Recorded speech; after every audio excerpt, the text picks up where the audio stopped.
Party के कार्यवाहक अध्यक्ष तारिक रहमान का पार्टी कार्यकर्ता और समर्थकों ने जोरदार स्वागत किया।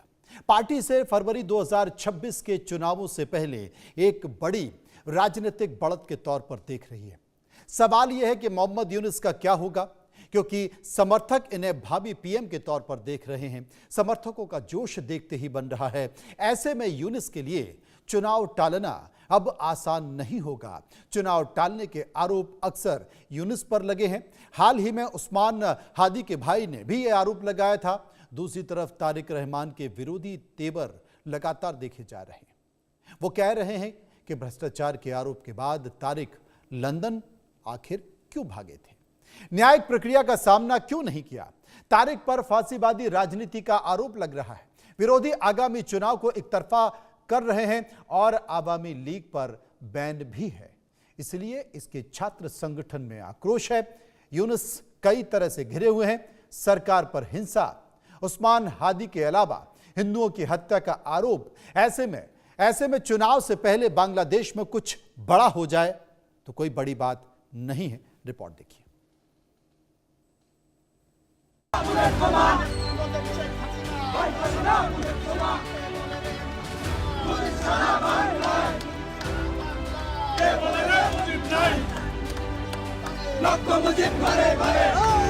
बांग्लादेश की पूर्व प्रधानमंत्री खालिदा जिया के बेटे तारिक रहमान 17 साल बाद देश लौट आए हैं।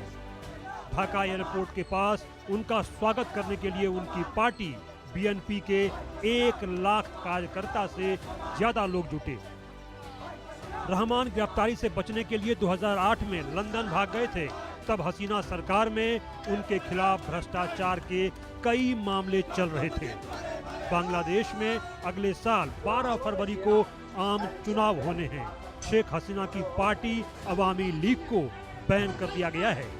ऐसे में बांग्लादेशी नेशनलिस्ट पार्टी चुनाव जीतने की सबसे बड़ी दावेदार है। बीएनपी की अध्यक्ष खालिदा जिया की उम्र 80 साल हो चुकी है और बहुत बीमार चल रही हैं। ऐसे में माना जा रहा है कि रहमान अगले पीएम के दावेदार हो सकते हैं। तारिक रहमान का वापस बांग्लादेश लौटना कोई छोटी बात नहीं है। यूनुस की सत्ता को सीधी चुनौती मिल गई है। अब यूनुस किसी भी तरह से चुनाव में देरी नहीं कर सकते। हाल के दिनों में जिस तरह से बांग्लादेश में हिंसा और तोड़फोड़ हुई, उसने यूनुस सरकार पर बड़ा सवालिया निशान खड़ा कर दिया। युवा नेता उस्मान हादी की मौत के आरोप भी सरकार पर लगे। भारत और शेख हसीना विरोधी बांग्लादेशी नेता उस्मान हादी की हत्या के मामले में उनके भाई शरीफ उमर हादी ने यूनुस सरकार पर गंभीर आरोप लगा दिए।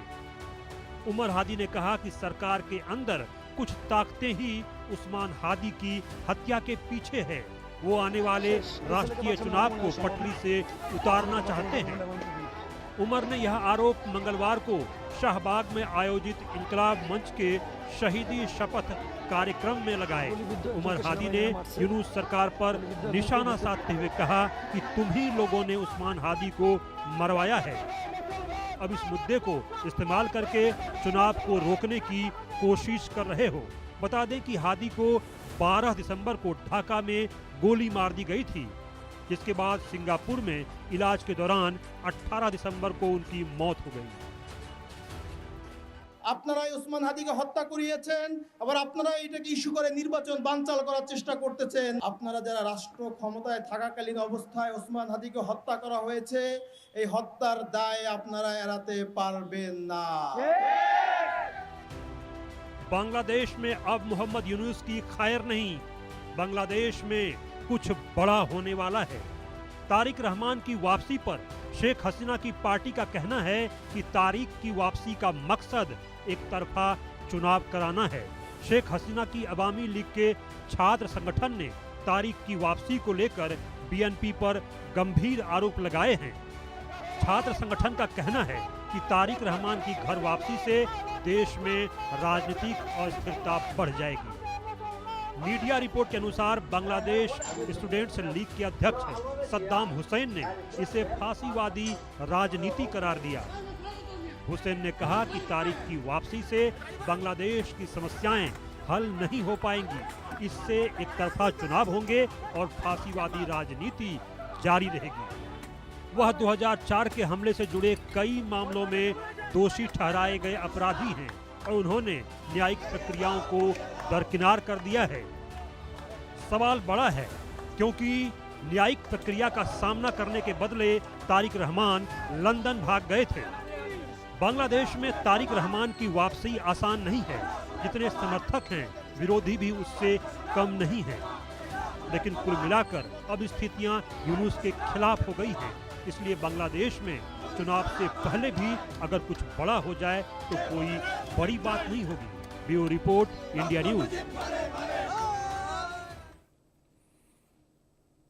विस्तार से चर्चा करेंगे, समझने की कोशिश करेंगे। Wing commander retired Prafull Bakshi साहब जो कि डिफेंस एक्सपर्ट हैं, हमारे साथ मौजूद हैं। बैरिस्टर हुमायूं छाता, राजनीतिक विश्लेषक, पाकिस्तान से मेरे साथ जुड़ेंगे, समझने की कोशिश करेंगे। सबसे पहले प्रफुल्ल बख्शी साहब के पास मैं चलूंगा। प्रफुल्ल बख्शी साहब, तब जबकि बांग्लादेश में खून खराबा हो रहा है, तब जबकि बांग्लादेश कट्टरपंथियों की चपेट में है, तब जबकि वहां के अंतरिम प्रधानमंत्री, वहां के जो अंतरिम सरकार के मुखिया हैं मोहम्मद यूनुस, वो पाकिस्तान के हाथ में खेल रहे हैं, वो चाइना के हाथ में खेल रहे हैं, वो अमेरिका के हाथ में खेल रहे हैं। ऐसे में डार्क प्रिंस आता है। 17 साल बाद डार्क प्रिंस आता है। जी हाँ, खालिदा जिया का बेटा, और वो 1 लाख लोगों की रैली को संबोधित करता है और बांग्लादेश में एक नई ऊर्जा दिखाई देती है कि कम से कम इस अंधेरे में एक रोशनी का पुंज तो दिखाई दिया कि आने वाले चुनाव जो कि 17 फरवरी को होने जा रहे हैं, उन चुनाव में कम से कम कोई राजनीतिक पार्टी का कोई चेहरा तो है, वरना या तो अभी कट्टरपंथी दिखाई दे रहे थे छात्र संगठन के तौर पर, या फिर मोहम्मद यूनुस दिखाई दे रहे थे। क्या होगा बांग्लादेश का और क्या चुनाव पर समय हो पाएंगे, जिसके बारे में लोग चर्चा कर रहे हैं। Manoj ji, thank you very much. जो नैरेटिव है, और वो पहले भी यही नैरेटिव था कि इंस्टेबिलिटी बांग्लादेश में है, और इंस्टेबिलिटी ये है क्योंकि जो रियल पॉलिटिकल लीडर्स हैं, political leaders of standing and depth, वो नहीं हैं। अब जो है खालिदा जिया का बेटा वापस आता है, खालिदा जिया, तो आपको पता है उसका क्या और उनके हस्बैंड का क्या स्टैंड था जी। और वो एंटी शेख हसीना, एंटी इनकी पार्टी के थे, मुजीबुर रहमान की पार्टी के थे। तो ये एक किस्म से अब जो है प्रो पाकिस्तान जो स्टैंड आएगा, और जो इलेक्शंस होंगे और जो पॉलिटिकल एक्टिविटी चलेगी, उसके अंदर पाकिस्तान की जो ISI का जो योगदान होगा बहुत ज़्यादा होगा। अगर ये तारिक साहब अपना पुराने कॉन्टैक्ट्स पे काम करेंगे तो ISI के हेडक्वार्टर्स के लोग ये सोचेंगे कि ये हमारी तरफ है, until and unless he makes some very radical statement कि he has broken off with them, ये होगा भी नहीं। तो अब इस बात को लेके आप देखेंगे आगजनी ऐसे ही फैल रही है, और ऊपर से चाइनीज और अमेरिकन का अपना इंटरेस्ट है। हालांकि मैं ये बता दूं, चाइनीज सारे पार्टी से मिल रहे हैं, चाइनीज नहीं चाहते कोई आगजनी हो, क्योंकि चाइनीज ने अपना मन बना लिया है, BRI प्रोजेक्ट्स वगैरह को वो पूरा सफलता देना चाहते हैं। वो अपना प्रॉफिट देख रहे हैं, वो कुछ नहीं देख रहे। अमेरिकन नहीं चाहते कि चाइनीज का प्रकोप और इन्फ्लुएंस बढ़े। अमेरिकन चाहेंगे कि ऐसा अपहीवल हो पॉलिटिकल कि चाइनीज टिक ना पाए और चाइनीज के जो सपोर्ट वाले टिक ना पाए। तो इस खिचड़ी के अंदर अब, और पाकिस्तान चाइना के साथ भी है और अमेरिका के साथ भी है, तो अजीब स्थिति बनी हुई है। ये स्थिति जिसको कि आप सोच नहीं सकते इसका हल कैसे निकाला जाएगा, और इसीलिए शायद ये अपना ध्यान बटाने के लिए बॉर्डर की तरफ कोई संघर्ष करेंगे, जहां इंडियन फोर्सेस ऑलरेडी एक्यूमुलेटेड है, और टुवर्ड्स सिलीगुड़ी कॉरिडोर बहुत तादाद में 3-4 बेसिस के चारों तरफ भारतीय फौज खड़ी हुई है, वो सब कुछ है। पर क्वेश्चन ये है अब इनको डिसाइड करना क्या चाहिए इनको। अगर ये चाहते हैं कि डेमोक्रेटिकली सपोर्टेड इलेक्शंस हो तो इनको इलेक्शन कराने पड़ेंगे, और वो बड़ा डिफिकल्ट होगा, क्योंकि दोनों साइड के जो लोग हैं वो आपस में मिलकर बैठना नहीं चाहते। उनके इलेक्शन ड्यूटी के ऑफिसर्स कैसे काम करेंगे ये भी नहीं पता, किस तरीके से वो करेंगे ये भी नहीं लोगों को ध्यान में आ रहा। इतनी आगजनी फैल रही है। इसके लिए मेरे को लगता है अगले एक हफ्ते के अंदर जो अब स्थिति पैदा होगी, चाहे इंडिया बॉर्डर विद इंडिया को लेके, चाहे इंटरनल कन्फ्लिक्ट को लेके, चाहे अमेरिका की स्टेटमेंट आए, क्योंकि अमेरिका के अपनी इंटरेस्ट है, अमेरिका के कार्टोग्राफी इंटरेस्टेड है, आइलैंड के इंटरेस्ट है, चाइना के अपने अलग इंटरेस्ट है, और चाइना चाहता है कि वो पाकिस्तान को मदद करके, पाकिस्तान, चाइना और बांग्लादेश को मदद करके वो अपना स्टैंड क्रिएट करे, पर वो अमेरिका को पसंद नहीं आएगा। अमेरिका अपना हक चाहता है। तो इस गेम के अंदर मेरे ख्याल से अगला एक हफ्ता बहुत ही सीरियस रहेगा। ये बहुत महत्वपूर्ण बात आप कह रहे हैं कि अगला एक हफ्ता बहुत महत्वपूर्ण होगा, और हम इसलिए भी कह रहे हैं कि क्या वाकई बांग्लादेश में कुछ बड़ा होने जा रहा है। बैरिस्टर हुमायूं छाता राजनीतिक विश्लेषक के तौर पर मेरे साथ मौजूद हैं।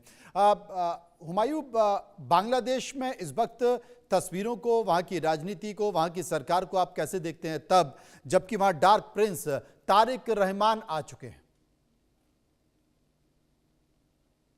देखिए, मुझे लगता है कि ये सिचुएशन काफी क्लियर है as far as neighbouring countries are concerned. Pakistan का जहां तक कंसर्न है, पाकिस्तान भी बड़ा क्लियर है कि ये इंटरनल मामलात हैं, और अगर वहाँ की पब्लिक, अवाम या जो मौजूदा गवर्नमेंट है वो जिस तरह मुनासिब समझेंगे अपने अंदरूनी मामलात को वो चलाएंगे। और जहां तक मुझे बात लगती है इंटरनेशनल प्लेयर्स की, वो भी बड़े क्लियर हैं, और डेफिनेटली हर एक के अपने अपने इंटरेस्ट होते हैं, और उसमें इकोनॉमिक इंटरेस्ट भी होते हैं, पॉलिटिकल इंटरेस्ट भी होते हैं अपनी जगह पे। लेकिन मुझे नहीं लगता कि वो इतनी इस हद तक वो जाएंगे कि उनके अंदरूनी मामलात को मुतासिर करना शुरू कर देंगे। हाँ, मुझे ये लगता है इंडिया के लिए जरूर प्रॉब्लमेटिक है, क्योंकि इंडिया का जिस हद तक इंडिया ने कंसर्न शो किया है वो मेरे लिए भी हैरान कुन है कि इंडिया क्यों इस हद तक कंसर्न शो कर रहा है। उनका अंदरूनी मामला है, ठीक है। अगर एक साबका उनकी कोई प्राइम मिनिस्टर अगर वो इंडिया की फेवर में थी, या इंडिया ये समझता था कि वो इंडिया के लिए फेवरेबल हैं, तो उस हद तक तो इंडिया का कंसर्न हो सकता है। लेकिन उससे आगे जाके बांग्लादेश की अवाम के अंदरूनी मामलात को डिस्कस करना या मुदाखलत करने की कोशिश करनी, ये मैटर ऑफ कंसर्न है।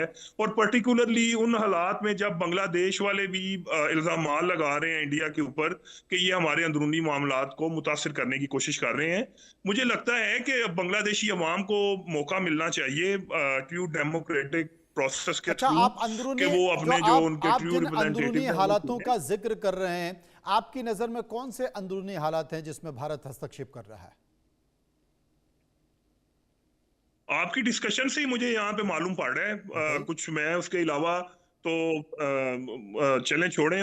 अदरवाइज भी अगर आप इंटरनेशनल जो मैगजीन्स हैं उनमें भी इंडिया के कंसर्न्स जो हैं वो उनको काफी ज्यादा जगह मिल रही है। देखिए, सवाल ये है कि आपका कौन सा ऐसा है बांग्लादेश में इकोनॉमिक या पॉलिटिकल इंटरेस्ट है जिसकी वजह से आप इस हद तक परेशान हैं, या आपके चैनल्स दिन रात डिस्कस कर रहे हैं बांग्लादेश की करंट सिचुएशन को। और अदरवाइज बांग्लादेश ने आज तक कोई एग्रेसिव उसका बिहेवियर नहीं रहा दुनिया की तरफ, तो वो भी इंडिया को कोई खतरा नहीं होना चाहिए, ना इंडिया के लिए कोई सिक्योरिटी थ्रेट है। पता नहीं इंडिया में, यही तो मेरा आपसे सवाल है कि आपको आखिर इंडिया का क्या कंसर्न है? चलिए हम बता देते हैं आपको, हम बता देते हैं, और विंग कमांडर प्रफुल्ल बख्शी साहब और बेहतर तरीके से बता पाएंगे कि इस्कॉन टेम्पल पर जो हमला होता है, वहां पर पुजारियों को जो जेल भेजा जाता है, वहां पर जो दीपू दास है उसकी हत्या कर दी जाती है, अल्पसंख्यक जितने भी हैं लगातार उनको प्रताड़ित किया जा रहा है, महिलाओं के साथ बलात्कार किया जा रहा है, और बांग्लादेश की सरजमी से वहां पर वहां की पाकिस्तान की सेना, वहां की ISI, यहां तक कि जो उल्फा है जिसका नाम परेश बरुआ जिसका प्रमुख है, वो भी उन सरहदों पर एक्टिव दिखाई दे रहा है। प्रफुल्ल बख्शी साहब, अगर इसमें आप कुछ ऐड करना चाहें तो। देखिए, आप इसमें आपने बिल्कुल ठीक कहा। देखिए, आप चाहे जितना बता दें, अगर कोई उसको देखना ना चाहे तो आप नहीं दिखा सकते जी। क्वेश्चन ये है, इंटरनल जो वो उस एरिया में 1946 से, जब बांग्लादेश और पाकिस्तान भी नहीं था और हिंदुस्तान आज़ाद नहीं हुआ था, तब से चल रही है ये हिंदू मुस्लिम डिवाइड जो है, ये बड़ा सीरियस है। हर बात को लेके हर पॉलिटिकल लीडर जो है अपना पोजीशन स्ट्रांग करने के लिए सबसे पहले वो इस डिवाइड को देखता है और अपने लोगों को अपनी तरफ करने के लिए भड़काता है। हिंदू खा जाएगा, इसके मंदिर तोड़ दो, ये शुरू कर देते हैं। अब ये तो तोड़ना शुरू कर दिया, ठीक है, कोई बात नहीं, लोग इनको मना लेंगे, पर नहीं, वो आप आगजनी पे आग दें, वो भी कर रहे हैं। फिर उनके जो यूनुस साहब जो कि वहाँ पे लगाए गए हैं अमेरिका के द्वारा, वो कहते हैं कि क्यों नहीं हम सिलीगुड़ी कॉरिडोर को अब अख्तियार कर लें, ताकि और उसके चिटागोंग एरिया के और आसपास के एरिया को हम अख्तियार कर लें, ताकि हम अब भारत को और दबा सकें और एरिया को ले लें। अब चाइना के साथ मिलकर अगर आप ये बात कर रहे हो, पाकिस्तान का ISI हेडक्वार्टर्स वहाँ बैठा हुआ है और लगातार आप बात कर रहे हो, तो फिर इसको कहते हैं कि आपको अंधा होना पड़ेगा कि आपको नजर नहीं आ रहा, सब कुछ नजर आ रहा है। हम जबरदस्ती नहीं कह सकते, और अगर कोई नहीं सुनना चाहता और नहीं देखना चाहता तो बड़ा मुश्किल हो जाता है, क्योंकि आपकी डिबेट में आके तो हमें पॉइंट ही पुट अप कर सकते हैं। अब कोई पॉइंट ना माने तो दूसरी बात है, पर ये हो रहा है। और अभी मैंने बताया आपको, जितनी फौजें अब आप सिलीगुड़ी कॉरिडोर के आसपास आ गई हैं, और जो हरकत बांग्लादेश की तरफ से होने वाली थी उस पर अब रोक लग रही है, तो और प्रॉब्लम खड़ी होगी। मेरे को लगता है कि और बांग्लादेश की इंटरनल प्रॉब्लम है, आर्मी और पैरामिलिट्री फोर्सेस में ताल्लुकात ही ठीक नहीं है। 3 बार BDR राइफल्स ने आर्मी कैंप से हमला कर चुके हैं। एक हमले के बाद तो मैं खुद गया था वहां पर और देखा था कहाँ हमला हुआ। उनके मेस में घुस गए, उनके डोमेस्टिक एरिया में घुस के उनकी फैमिली को मारा। किसी कंट्री में ऐसा होता है? सूडान में जरूर हो रहा है, वहां पे भी देख लिया, और सिविल वॉर चल रही है। लेकिन इन सब के बाद चूंकि रहमान आए हैं, तो क्या इतना आसान है? तब जबकि उनके ऊपर भ्रष्टाचार के कई सारे केस लगे हैं, तख्ता पलट का आरोप उनके ऊपर है, और वो खुद लिख कर गए थे कि मैं अब जा रहा हूं, वापस नहीं आऊंगा। तो क्या अगर वो वापस आए हैं, चुनाव की तैयारी करने आए हैं, तो क्या वो अमेरिका को कॉन्फिडेंस में लेकर आए हैं? क्या यूनुस उनके खिलाफ कोई बड़ी साजिश नहीं करेंगे? और जो पुराने प्रकरण चल रहे हैं, उन पुराने प्रकरण के तहत, क्योंकि राजद्रोह का केस भी उनके ऊपर है, सजा भी उनको हो चुकी है, तो क्या उन प्रकरणों पर मोहम्मद यूनुस कोई कार्रवाई नहीं करेंगे? इन सब के लिए 7 दिन का इंतजार करना पड़ेगा। उसके बाद